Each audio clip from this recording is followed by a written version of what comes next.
बिस्मिल्लाहिर्रहमानिर्रहीम। मेरे मोहतरम भाइयों और मेरी प्यारी बहनों, अस्सलामु अलैकुम।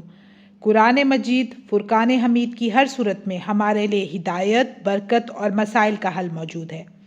आज की इस वीडियो में मैं आपके साथ सूरत फुरकान का एक नहायत बाबरकत वजीफ़ा शेयर करने जा रही हूँ। यह सूरत ना सिर्फ ईमान को मजबूत बनाती है बल्कि मुश्किलात के हल, रिस्क में बरकत और दुश्मनों से हिफाजत के लिए भी बेहद मौसर है। सूरतुल फुरकान कुरान पाक की 25वीं सूरत है। यह मक्की सूरत है। इसकी कुल आयात 77 है। फुरकान का मतलब है हक व बातिल में फ़र्क करने वाली किताब। इस सूरत की तिलावत से इंसान के दिल में अल्लाह की अज़मत और बंदगी पैदा होती है।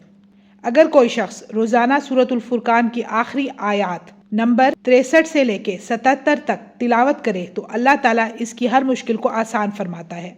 अगर कोई शख्स इन आयात को रोज़ाना बाद नमाज इशा 7 मरतबा पढ़ ले और दुआ मांगे तो घर में सुकून रहता है, रिस्क में बरकत होती है, बीमारियों से शिफा हासिल होती है और गुनाहों से भी हिफाजत होती है।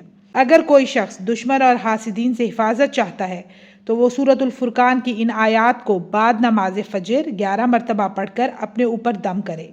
वो शख्स दुश्मन और हासिदीन के शर से महफूज रहेगा और सुकून भी हासिल होगा।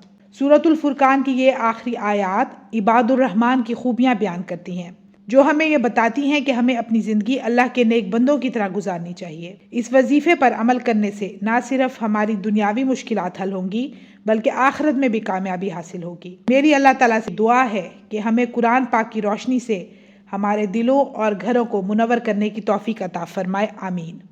तो व्यूअर्स, मुझे दीजिए इजाज़त। इंशाल्लाह मैं फिर हाजिर होंगी। अपना ढेर सारा ख्याल रखिएगा, दुआ में याद रखिएगा। अल्लाह हाफिज़।